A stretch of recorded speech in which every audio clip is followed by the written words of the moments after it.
here at Arts. Oops, okay, let's start again. Actually, let's do the really important things. Can you turn off your ringers on your cell phones, please, so we're not distracting any of our panelists. Thank you. So I'm Petrula Vrontakis. I'm a professor of graphic design here at Art Center College of Design. And I want to introduce you to a new series called Art Center Dialogues. Art Center Dialogues is co-sponsoring today's event with the LEAP Symposium Lunchtime talks. And Art Center Dialogues is a series to invite important speakers of the college in a wide variety of art, design, and educational backgrounds to inspire and collaborate our students and faculty, and also the community at large. So you can look forward to some interesting events coming up for Art Center Dialogues. Art Center Dialogues is sponsored by an endowment from the Toyota Motor Corporation. So I'm here to introduce the moderator for today's amazing panel. He comes to us from New York City, where he is Vice President of Creative for Frog Design. There he leads multidisciplinary teams and works on both commercial work and wonderful projects for leading social innovation. His concentration has been finding ways to amplify positive social impact of mobile technologies and the transformative power of design. A recent initiative harnessed mobile technology to combat the worst HIV and AIDS epidemic in South Africa. He is an expert in design for social innovation. Please welcome Robert Fabricant.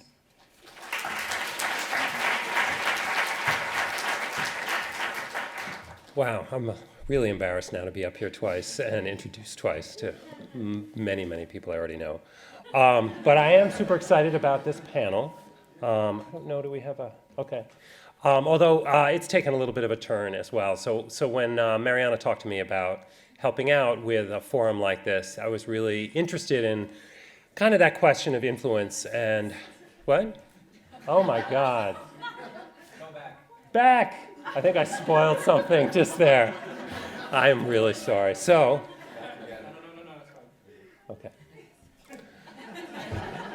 I'm not sure what to say now. What I was going to say is this is going to be a really great, enlightening discussion around organizational culture and kind of how design is migrating so gracefully into many environments that we might not have imagined, but I have a feeling we have some other surprises in store. Anyway, so super excited to have these two guys talking a little bit about the journeys they've been on, and hopefully it does give us a little bit of a window into some of our own misconceptions about how design builds influence in bigger institutions and works across different disciplines and sectors to do that, as well as at least some idea of why it's taking hold in two places, Finland and UNICEF, that you might not have necessarily imagined. So I'm going to hand it over to these guys. They're each going to just talk for about 10 minutes to give you some context and background.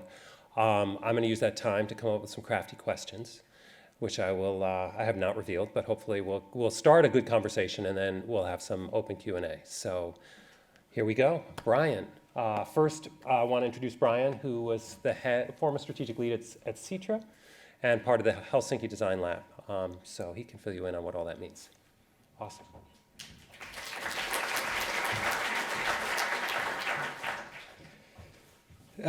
So I just came back from living in Europe, or working in Europe for about 5 years and living there for 4 years. And as an American citizen who's working as a designer inside government in Europe, it is this really peculiar situation. So I figured I'd kind of start with a bit of an explanation of where that came from.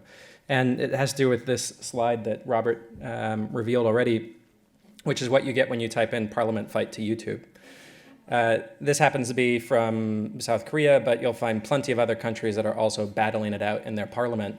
And as a designer, I'm trained as an architect, as somebody who looked at this thinking, well, okay, our Congress and our parliaments are designed to be the most rational, calm, collected decision-making place in the land, but we all know that that's not the case, so why? So the same kind of interest in understanding our users through ethnographic processes and other tools is something that I try to bring to working with large systems. And my particular bag of fun is governments, which are some of the largest systems around.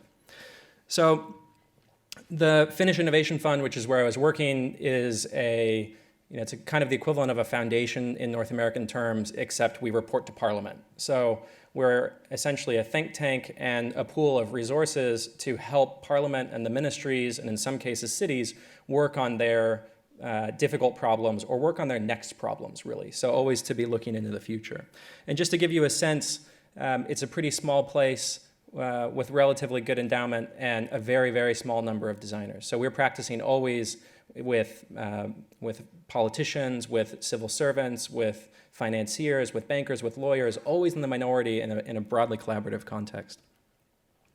And the reason why we ended up there, why this capability was added to the Finnish government, is because there is a recognition that an approach of thinking and then doing in a linear manner works really well when you can plan things out. And it has worked really well over, let's say, the past century or so for us. We've realized, despite the fact that we have a lot of room to go still to have a completely equitable, just, healthy society, we've done quite an amazing job as a planet. And yet, the returns on that kind of approach, that kind of linear way of working are starting to show their seams. But we are kind of constrained by or tied into this notion that planning is how we have accountability, right? By planning things ahead of time, that's how we make sure that we're doing the right thing, that the right people are involved.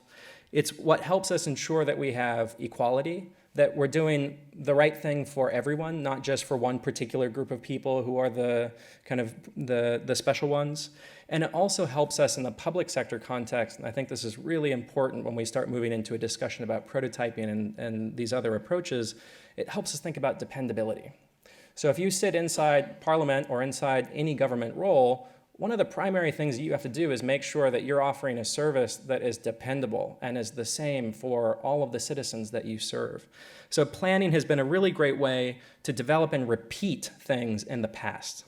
The problem is that at the moment, we're facing problems that we don't necessarily have solutions to, which means that requires invention. And invention is something that, I would argue broadly, we tend to be pretty good at. But there's a tension if you work inside public sector between these two modes. The entire machinery of the bureaucracy is built up to plan things, which means to know how much it costs in advance, to know what the outcomes are in advance, these kind of very core aspects of a planning approach. And that's radically different than prototyping, obviously. And so we find ourselves, because of the kind of gap or the difference between how our society works today and how our institutions work, in funny situations. And I wanted to share a few of those. If you haven't seen this before, and I would guess that nobody has because it's on an obscure website, this happened in San Francisco about 2 years ago. There's the San Francisco PD. They're stopping a woman here who is carrying a plank of wood with rope attached to it. So what is that? It used to look like this. It was a tree swing. Somebody put up a tree swing in their neighborhood. That woman didn't like it. She went and cut it down. And that led to her being stopped by police, who I think were probably as confused as the woman being stopped, right? How do we adjudicate cutting down a tree swing? This isn't something that we've necessarily prepared ourselves to deal with. It's not a huge issue, but it's a new kind of question that we're asking. And I think that this is happening more and more, where we find ourselves in situations where the systems that we partake in are actually more, they're broader and they're more opaque than we ever hoped that they would be. So we find in other examples like this situation from New York, this building here on your left is Domino Sugar Factory, which used to be a part of the thriving economy of Brooklyn. That building on the right that says Save Domino has been protesting a development on this site for years now.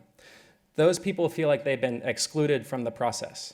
And yet this project has gone through all of the democratic procedure to be okayed. So we can ascribe a kind of evil or incompetence to that process, and that's in a way the easy way out, right? It's just some jerks who did this. But a more nuanced, I would argue, and a more constructive way to think about it is, how is this system not working for us? How do we reconstruct this system or this set of institutions to put us in a position where people do feel like they have an equitable stake in how society functions? And broadly speaking, I think that's something that people in this room have a role to play in. So it's not just that the kinds of problems that we're dealing with are new, or that the systems that we're dealing with are so large that they're hard to grapple with, but we also, particularly in the public sector, find ourselves constrained by those systems themselves. What's on the screen now is a digital survey that was launched by the city of Helsinki, who were genuinely interested in involving citizens in the future of urban planning and the future of the development of the city. Unfortunately, they seem to think that meaningful thoughts on transportation could be had in 60 characters or less. So less than a tweet, and you're supposed to make a meaningful democratic contribution.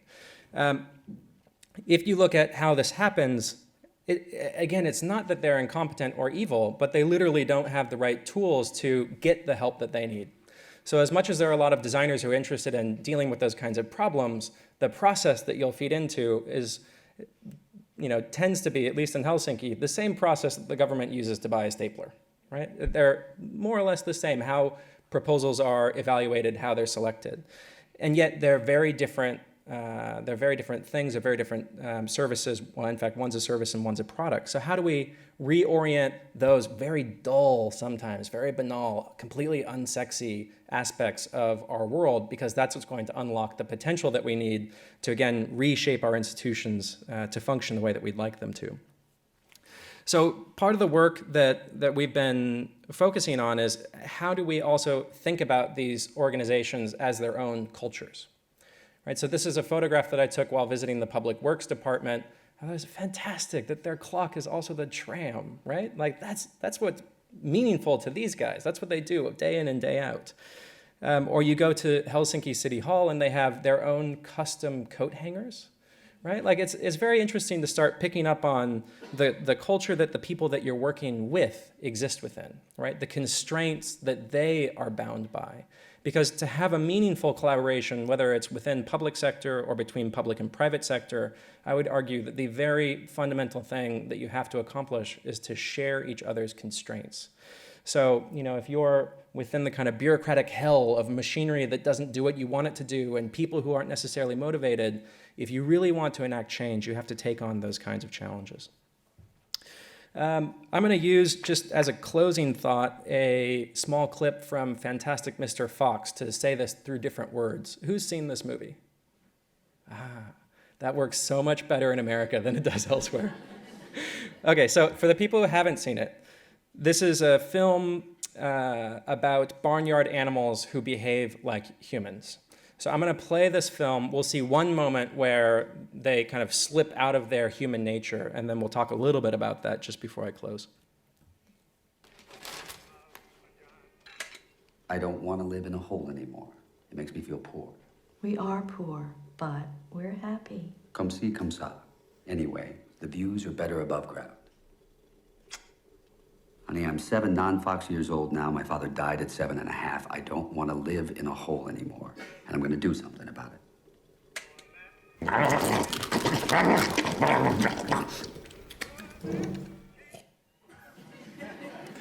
Okay, so what Fantastic Mr. Fox teaches us is that the real challenge is not to assume the costume of whatever the fad is today. And I will say, and maybe this is something we can describe or discuss later, that design is in very serious risk of becoming the fad that organizations like governments are grabbing onto. And when it becomes the fad, that means it will stop being the fad at some point and it will be thrown away. So the challenge for us is to get beyond the level of costume, right? To get beyond just throwing Post-it notes on the wall, but still evaluating key decisions through all of the KPIs or all of the kind of cruft of the existing bureaucracy.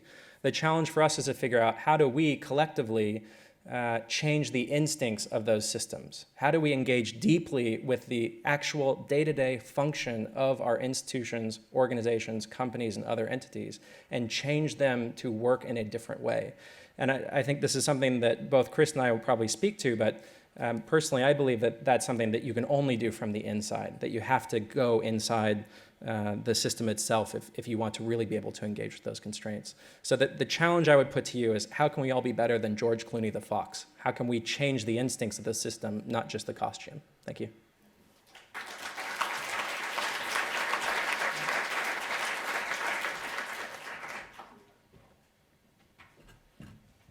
Cool. I want to start my next presentation with a video of a melee, because that's awesome. Let me find, there we go.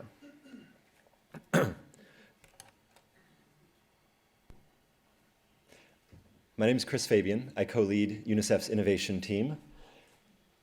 I'm going to talk to you for about 10 or 15 minutes today about something that's really interesting. And the interesting thing is that the field of international development is broken.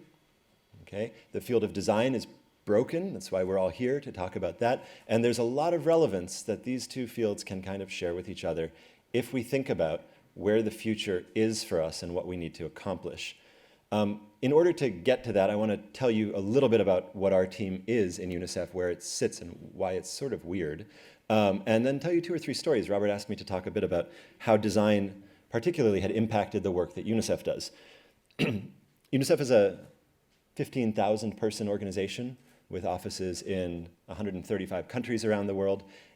People know UNICEF in the US either from the trick-or-treat boxes or from the thematic areas that UNICEF works in: vaccinations, health, education, nutrition. In addition to those work and those pieces of work, UNICEF also has a really important role in the 135 country offices and the countries that it works in advocating for change for the most vulnerable people, kind of the bottom 20% of the population, the young people, children, and women who have nobody else to advocate for them. And so that's a kind of nice environment for anybody who likes really big problems and likes rooting for the underdog. Our team is small. We're 12 people in New York now. Of those 12, 4 would call themselves designers of some ilk. We support a larger team of about 50 people in these country offices around the world and look at how to accelerate the work that UNICEF does, either the direct delivery of health and education and supply, or the kind of service level interactions with government that we know we need to facilitate in order to make big system change. And so what I wanted to talk today just a little bit about is what that change looks like, how big it needs to be for it to have real impact. And I think what it means for us to redesign a 63-year-old organization, an organization that was designed in a world that's very different from the world of today, different communications, different global issues, and a different audience. And that's a lot of the time that we spend thinking about that question. How do you take this behemoth, an organization which can address some of the big problems, and start to tweak it, start to change the fractal, and make it more effective, make it more efficient, and make it designed for the 21st century. This is Karamoja in eastern Uganda. I was there about 3 weeks ago. This is Lucy. We were in Karamoja driving along, and somebody said, "Do you want to go see people panning for gold?" And I said, with all of my kind of collective memory of the 1849 gold panning in the US, of course, that sounds amazing. Let's go see some gold panners. It turns out that gold panning is nothing like what I thought it was. This is Lucy by the side of the road. She is half naked. There are hundreds of other young women sitting panning for gold, and we stopped the car and got out and asked her and said, tell us about yourself. And I wasn't sure if Lucy was going to speak English or Kiswahili or what, and it turns out that she spoke pretty good English. She said she's panning for gold. She makes between $4 and $10 a month, half naked by the side of the road. And I asked her, how her English was so good. She'd actually left school at 12 years old. She was 16, 3-4 weeks ago. And when I said to her, what does gold look like when you find it? She said it looks like seashells. And there's no ocean anywhere near Karamoja. It's not near the sea. And Lucy had been in school long enough to learn that type of metaphor and to be able to kind of express thoughts about things that were that far away from her. And it made me think that when we're designing for social impact, when we're creating systems like schools that have books and that have universal primary education so everybody can go to the school, we tend to think of these things in these very kind of siloed areas, and we can build all the schools we want, we can do all of the social impact we want, but if we don't look at the space around it, we create a system where somebody is able to go to school and is able to have no access to opportunity or choice afterwards. And I think that's where we need to start redefining development. We need to start looking at things that are outside of our own domain, and just because UNICEF is very good at delivering health or education or emergency supplies doesn't mean that we should not start looking at the spaces that we're not very good at, the things that might scare us, like what job skills can you give Lucy that can let her make more than $4 to $10 a month? There are a lot of things that you could train her in. They might be outside of our comfort area, but they're things that we need to start learning, and I think that this is where the interplay of design and development really come in. The other thing that we need to do is look at how we can make things go big, because we can't just solve a problem for Lucy. UNICEF is a $4 billion a year organization. It needs to be looking at solutions that affect 100 million people. That's the kind of remit. That's why I joined the organization, is because you can get to that kind of scale. And that's a long way of getting to 3 particular stories. One is one that we've worked on quite a lot with Frog, and the top of that font, which is chopped off, says that in Malawi or Zambia, if you're a mother who has a child and you are HIV positive and your child gets a test for HIV, which they need to do, because if after a year they're not on antiretroviral drugs, their chance of dying every 3 months goes up by 50%. So this test is very important, and this test 2 years ago in Malawi or Zambia would take 66 days to get a prick of blood from the baby to capital city back to the community health worker, to the clinic, to the mother, in order to get that information to them. And one of the things that was exciting with us is that in our partnership with Frog and the designers there, we were able to sit with the community health workers, with people at the very edge of the formal system, with people who've had maybe 3 hours or 3 days of medical training, and give them the ability to design their own system. They designed a system for getting those test results back faster. It's almost an order of magnitude faster. And 66 days was the best. This is like a pretty well-performing clinic that many of them never would get a result before. And by adding an ability to send a text message back to that community health worker, back to that clinic, the speed of that transaction was lowered to 12 days, almost an order of magnitude, more than halved. Because when you start adding an efficiency to a system, it doesn't just fix that part of the system. It has this kind of ripple effect, this network effect that you can't know about unless you start to model that system. And so one of the things that Frog was able to do with us when they were sitting in the field in rural Zambia, in rural Malawi, was to create the models of those systems and look at where exactly you could put these small efficiencies, where you could put that text messaging interaction that would create much larger ripples. About the same time, about two years ago, we were also looking in Uganda at how you could provide access to information to people like Lucy, people in rural areas who didn't have access to a traditional grid, didn't have access to the internet. This is a digital drum. It's an oil drum that's rebuilt, repurposed. It's turned into a rugged computer kiosk. And the interesting thing about this is not that there are ever going to be 1,000 of these in the world. There won't. It's a physical prototype of something that is a concept, which is that you can provide access to learning and access to information at the far reaches of the system. But that physical prototype lets us talk about something that people think are impossible. And this was built by designers, but the designers who built this don't have formal design skills. They're car mechanics. They're people who use the same process of thinking about local materials, what they had, and how to make these things relevant to a user that we talk about in very sort of cerebral language sometimes. And they built something that's up and running still 3 years, 2 years after it's been installed.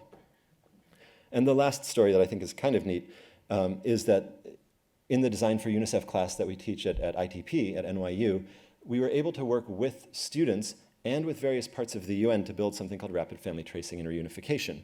And this is a product for after an emergency when kids are separated from their parents that allows us to reunite the kids with their parents. Traditionally, the way that humanitarian responders did that was on carbon paper with a pen, right? So you'd find the kid and ask them questions about their, what do you think their parents were, what kind of house did they have, how many siblings did they have, and capture that on carbon paper, which is fantastic technology for 1960. But doesn't make sense at all in 2013.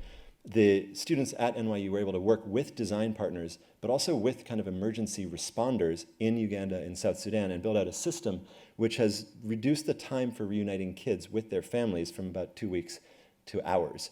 And so that kind of open system and open set of APIs is now being used not only by UNICEF, but by others in the humanitarian response space. So we've seen that if you're in the system, and I think this is a very important point, if you're in the system and if you're able to do the hard slog and take the amount of time that it would take you to do a startup, right, which is 3 years, 4 years, 5 years, and have that exit, you can start to produce results that can go to global scale. And it doesn't happen if it comes from outside and is kind of in this dilettantish, fast way. It comes from really boring understanding of systems, processes, and kind of where you can tweak a big system. And then just very quickly, the thing that I take away from all of this process that's interesting is that these projects, these examples of change that we know are affecting people at the millions kind of mark, are important. The system changes that are happening inside of UNICEF are also important. And UNICEF has a bureaucratic document that governs all of its operations for 4 years, which is our strategic plan. And for the first time ever, that strategic plan has a set of metrics that the organization will evaluate itself by that are based on what I would loosely call the design space. And this is huge. So the things that this $4 billion a year, 60-year-old organization will be evaluating itself on are things like, are you building projects, systems, and processes that are user-driven, or are you building them in New York? Our team has a 100% failure rate for everything we build in New York, which is telling, right? It won't work if you build it in New York for South Sudan. But to have our offices in 135 country offices think about that as a metric is pretty huge. To think about the fact that the shiny bit, the cool bit, the fancy toilet, the green laptop is 5% of any of this, and the rest of it is social, is tough, right? Because technology is cool, and that's what's changing the world. The social stuff is what we as designers actually know a lot about too. So there's something nice in that. We know that when we give away those cool gadgets, they don't work. This was in Gitega in the middle of Burundi, and I asked people if they have a phone to hold it up. And Burundi is the third poorest country in the world. People pay 20% of their daily income to keep their phone charged, and that's like 15 cents a day. And a third of the people held up their phones. Another third of them were charging their phones off the UNICEF car behind me, which is probably, strictly speaking, not legal. Another thing that's being put into the core of this organization, of this big piece of international organization bureaucracy, is the idea of creating prototypes rather than pilots, of designing for scale, of designing systems that we know are able to be expanded and extended and changed and modified, rather than things that are kind of limited by an initial assumption of bounds and needs and possibilities. We've learned that if you're not building this stuff with local designers, and it's really tough because there are very few great designers in Zambia right now, and that's something that we should take as a challenge.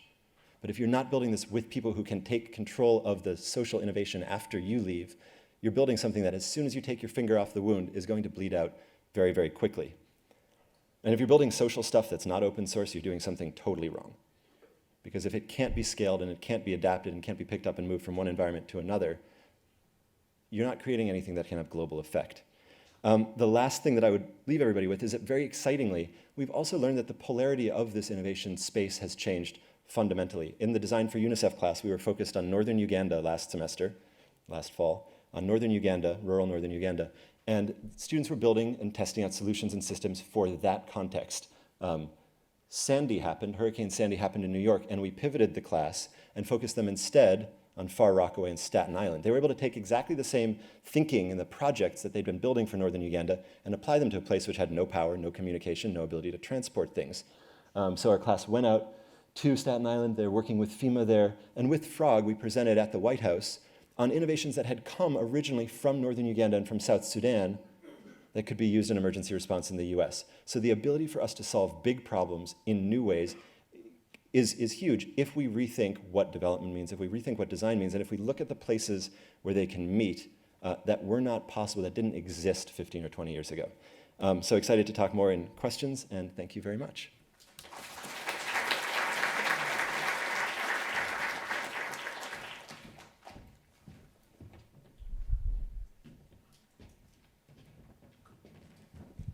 On? Yes.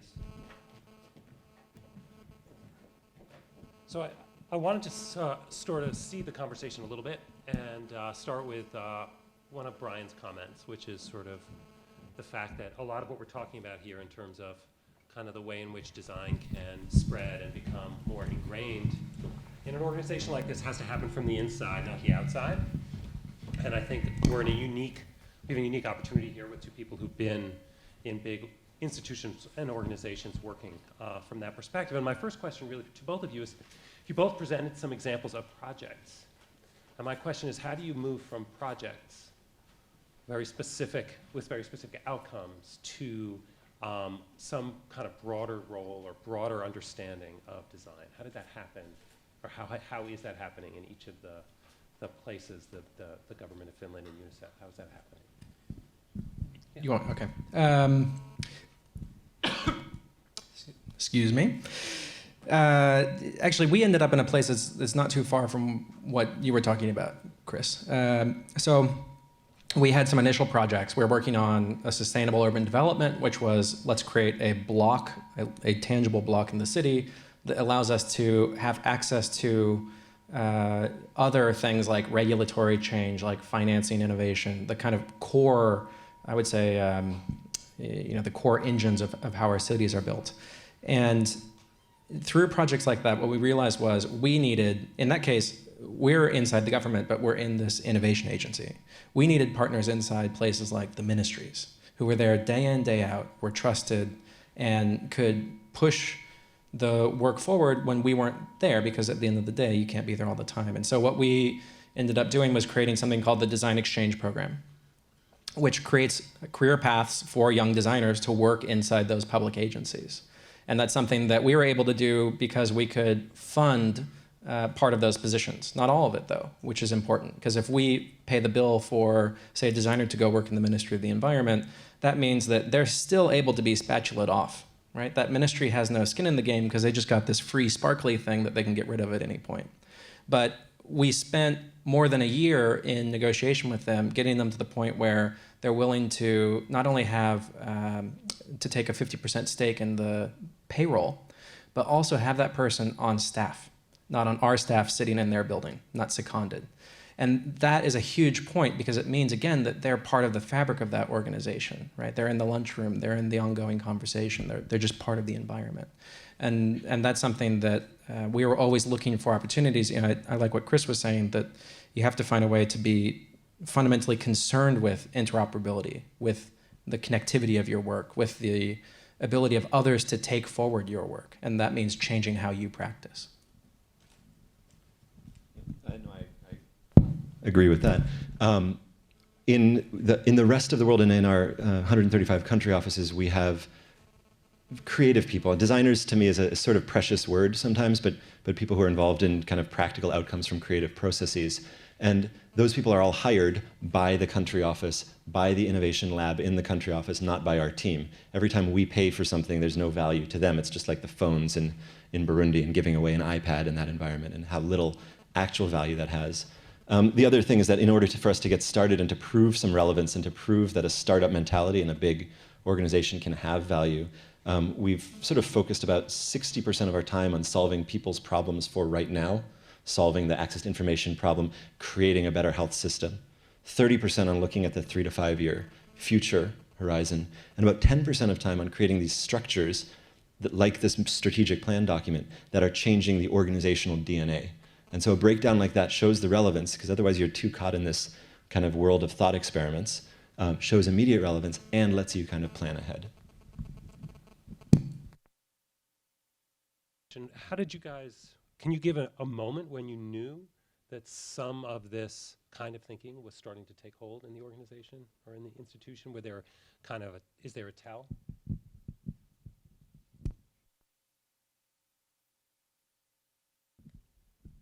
I mean, I think that when we start having country offices request specific types of design or creative thinking as a support to their core work, when we have our office in Senegal say, do you have a data visualization person who can come and work with us to teach us about how to do that for our emergency work?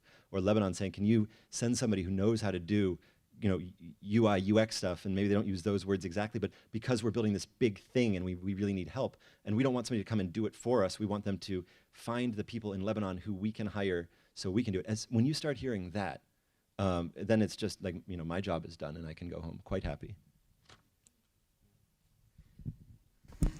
Yes.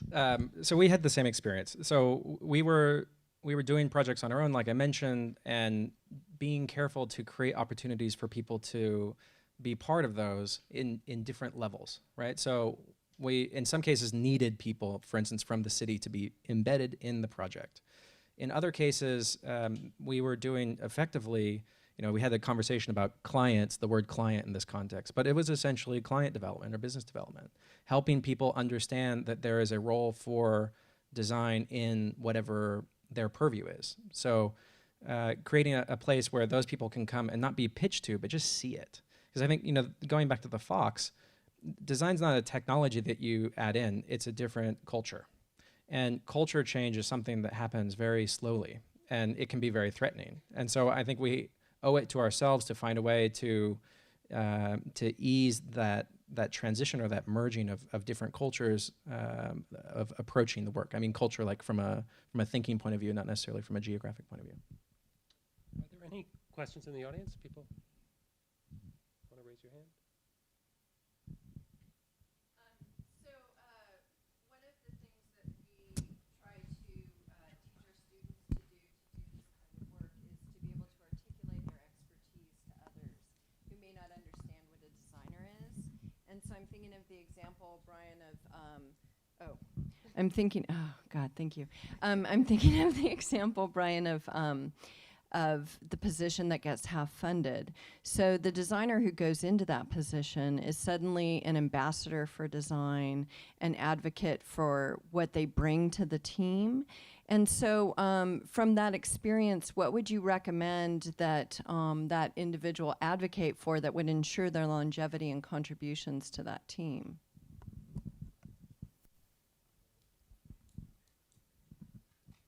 Can I have two, please? Recruiting was incredibly difficult. First of all, because at least in Helsinki, there weren't that many people who were interested. I mean, we had more than enough to choose from that we were happy. We got a good response to the application pool, but it was still choosing out of.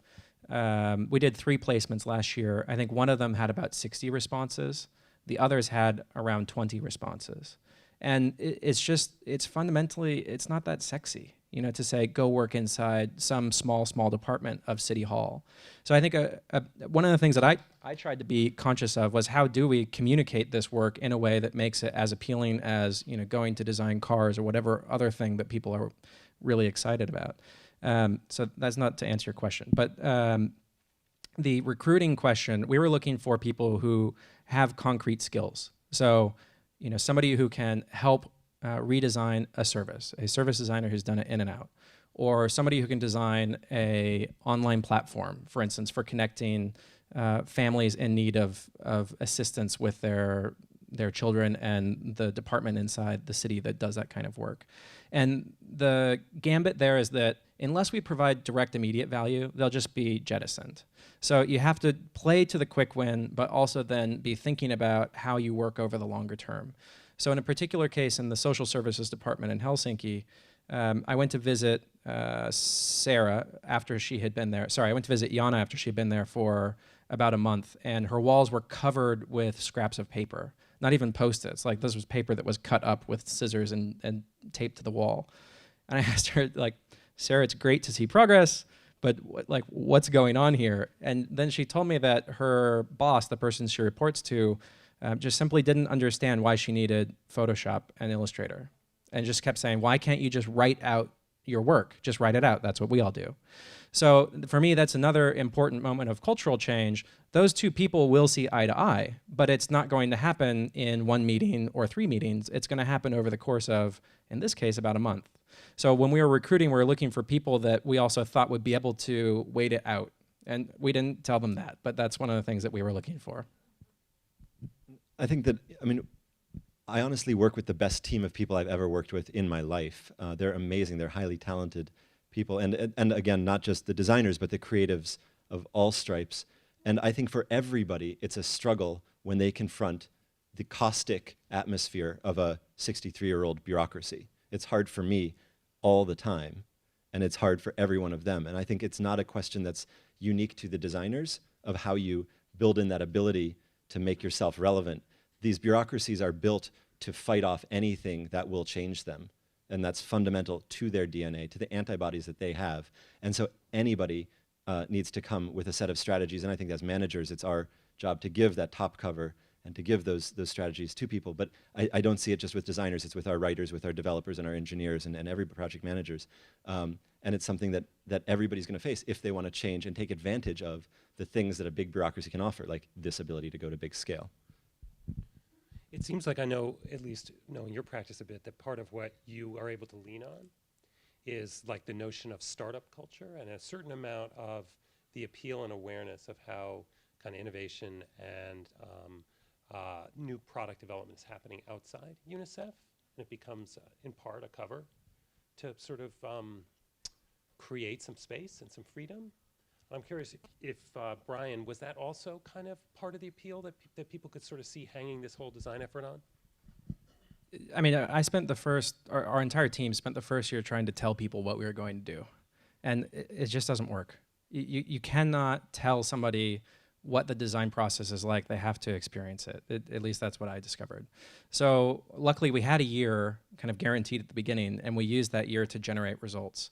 The results came in the form of, in our case, strategic workshops that were generating some kind of output that was in the format of a conversation. So we invited key decision makers to a conversation to look at their challenges, be it reducing the number of dropouts or improving welfare services for the elderly, but to host those conversations holistically, so not within the silos of their governmental departments. And what we found was the people at the top get it and the people at the bottom get it. And it's the people in the middle who have a vested interest in the kind of cruft of the bureaucracy that, for us, were the kind of hardest to convince. So we focused on the top and the bottom, and that was the most effective way in. I really want to get in an argument with you about something, but I'm like agreeing with everything you're saying. I mean, I think that the startup thing is something as a veneer we can put on now. I think that when we first started, we had exactly, I mean, you said you had a year, we had two years, maybe 18 months of guaranteed, like we could keep screwing up and not producing, which is the same that you get in a startup, but we weren't calling it that. And we just had that support from somebody who had a vision to start working. And at some point, we realized, yeah, you can't tell somebody about how cool this innovation is going to be. You have to build these prototypes. You have to build physical things, models of concepts, and show people and have them involved in it. And those things will fail for a year and a half, 2 years, longer, and then something will click. And so it was a matter of having that top cover and really creating stuff that was relevant for other people, not for ourselves. And sometimes that means dumbing down what we do. There's a lot of magic, stuff that seems like magic to other people that is pretty easy for a good designer, right? Or a good dev that they can do in 2 hours that seems like it should take 4 weeks. And just providing some of those services to people makes them value you. And it doesn't matter what they value you for, but like you helped them out, you made that poster for them. You know, that's great. And that buys you a little bit of time. And we really balanced on that for a while. Although if you do that, then you'll have everybody asking you to design posters for them, which is what happened for us. Workshops. But you're so good at it. Other questions out there? I don't know how we're doing on time here. We're right at 2 o'clock. Anything else? Come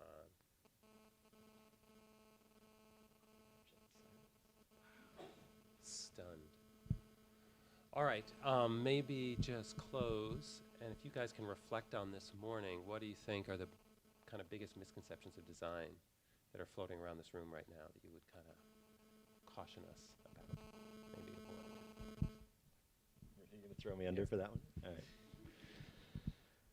I mean, I think that I see over and over this, there's a preciousness to how we think and talk about design that I think is very dangerous because it separates designers from everybody else. And I see that with every team that we put together that's good, a designer is there, a developer is there, a project manager is there, and the thing that's valuable is the team.